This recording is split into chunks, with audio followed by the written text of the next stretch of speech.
Great day for this Monday. It's the 4th day of May as we welcome to the desk the privacy professor. Rebecca Herold is here as more and more people talking about what you have just been fascinated with for years about privacy and security. Yes. So much to the point where, you know, back in the day, Jackie, when we had old bills, we'd tear them up a little bit and put them in the garbage can and separate them in 2 different garbage cans. That was your security, so nobody would look through your garbage. Remember that? That was your way of doing that?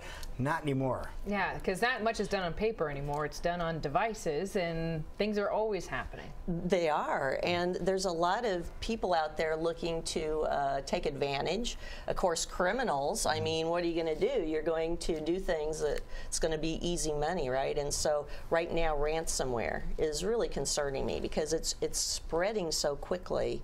Ransomware is basically when someone takes control of your computer and they encrypt your files, and then they force you. Yes, that's an example of one of the ransomware. That's one of our production computers. But you know, it's spreading. There's many different kinds. Now, was that something that happened to us a while ago? Would that be considered ransomware? Remember, we had somebody send a message up that popped up and said you have to call this number. Well, if it said to decrypt your files, right, and it didn't let you do anything unless you paid, usually in Bitcoin or go do a wire transfer, that would be ransomware. Why in Bitcoin?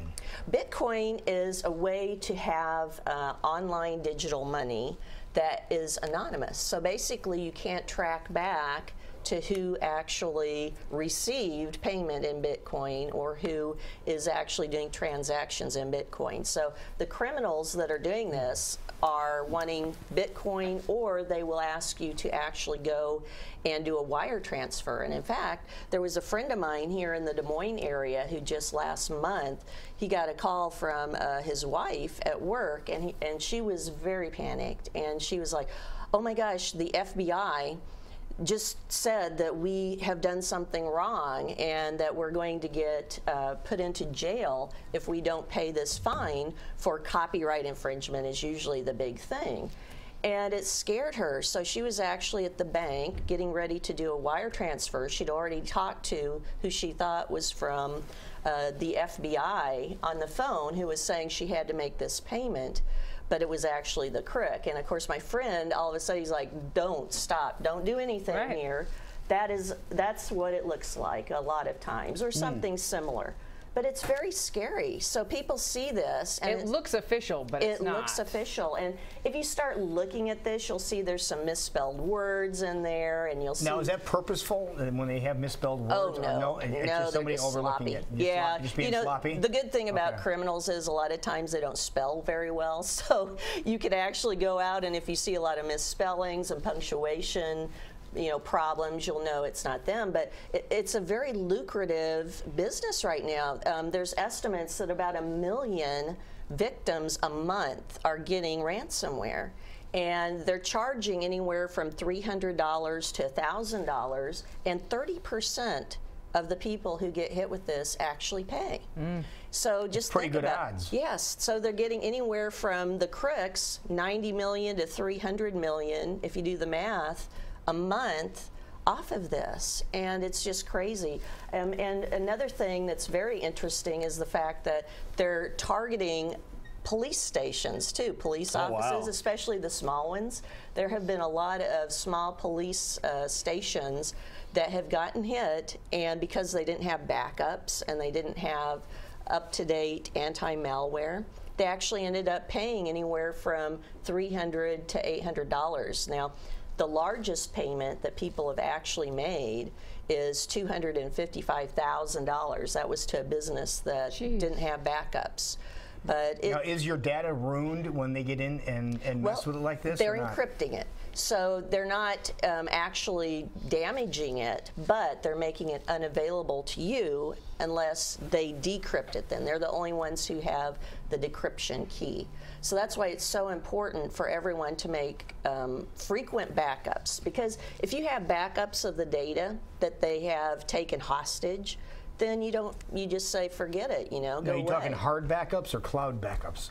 Well, Personally, I like to keep external drives because I have a business and I have clients. I don't like anybody else to have my clients' data but me. So I have a lot of external drives, and I keep around 2 copies of all my clients' files, but I keep them on separate drives. So if I would see something weird going on my computer, I would immediately disconnect from the internet. And also, if I had any of my external drives, I would disconnect them immediately too, so it wouldn't spread. Because the crooks count on you staying online so they can continue doing other things potentially while you're on there. But it's very distressing for people, and it's hitting worldwide. In Romania, there was a man who was out kind of going to porn sites. Well, a lot of times different sites have ransomware that when you go to them, it will load onto your computer. And he got a message, and it looked like it was from the police. And the police said, oh, we caught you doing bad things, going to porn sites. We're going to throw you in jail for 11 years unless you pay us the U.S. equivalent of $18,000. But the sad thing is, it hits people so hard, especially, you know, if he was doing something he was afraid people were going to find out. He actually committed suicide, and he had a 4-year-old son with him, and he took his son with him. So, I mean, people get really, you know, distressed. So I want all your viewers to know, if this happens, you know, disconnect, don't do anything, and if you need help, why the FBI actually has a legitimate site you can go to. It's ic3.gov. www.ic3.gov, and that's where you can report these types of computer crimes. Now, what if you need to physically get this thing off your machine? You just go to a place like Diamond and see if they can get rid of it? You can do that, or here's what my friend locally did. He didn't have anything on his hard drive that he cared about anyway. I mean, other than his operating system. He kept all of his files on a separate external drive. So what he did was, you know, the guy actually had their phone number because his wife had been communicating with him. And the guy called and started threatening him, saying, this is the United States of America, and you're doing bad things, and you got to pay. Well, he kind of told him to go take a walk with the devil, you know. And after that, and a few choice words, why he just hung up and said, don't call back, and he reinstalled his operating system. Yeah, so it wipes everything clean then. Yeah, it wipes everything clean. Now there's local tech, computer tech stores and businesses that will help you out as well, and they can help you to try to remove it. But really, the best thing is to keep anything that you don't want, you know, to lose on backups, frequent backups. And it's not just your laptops, it's also on your Droid systems, it's also on your tablets. So make frequent backups and use your anti-malware, because a lot of the anti-malware will catch it if it starts to come on your computer. How pricey is anti-malware now? Oh, you can get it very cheaply. In fact, for family packages, why oftentimes it's as little as anywhere from $9 to $19. Oftentimes a month you pay if you want to get, you know, the frequent updates. Or you can get $120 to $180, I think, for the package, you know, just a one-time purchase.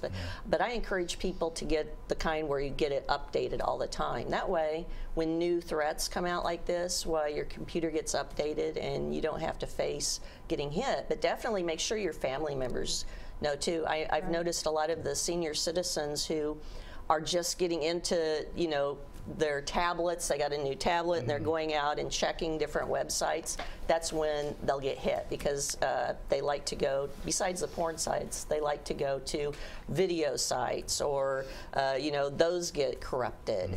So really be aware, and don't click things, not in your email if it looks suspicious, and don't go to websites that you're not sure about. And if you see something that looks a little suspicious, what you do is you contact this young lady right here, the privacy professor. Let her know what's going on, and maybe she might be able to give you a hand, and this is how they get a hold of you. Yes, definitely. You can go out to, this is my oldest site, but I keep adding stuff to it. Hit the question mark, and I'm happy to answer your questions you have. This is my new business site, and this is where I help businesses to keep from falling for these types of things, and also help them with all of their other security and privacy issues. And then this is where I have a lot of various items and do consulting from this site as well. So definitely, if you have questions, let me know. And you know, if you have a question about something, chances are other people have that same question. Right. So it could be a good topic for us to talk about sometime. There you go. See, security is an important thing. You've got to keep your stuff safe. Day. And based on what you've said to us many different times, we have taken our first box of old paperwork and bills and things like that and took them over to some people. They visited us not too long ago, right down the street here, the shredder people. Eric, if you go to the surface here real quick, and I found out how secure a system. Remember, they came in talking about this. They go to your home, they go to your business, and they shred documents for you. But you can, as simple as walk in, dump it in their secure bin, and they have a security system to prevent anybody from messing with your stuff. Great. Sydney. Is there to guard your paperwork. So that is very cool. That was the most important aspect of it right there. Definitely. That's very important. So watch what you put out in your trash. There's even crooks now using drones to go out and scope out when people have put their trash out. No way. Yes. Wow. So you have to be careful about that too. Watch for stray drones. All right. Privacy Prof on Twitter too. Follow her. It's 8:35.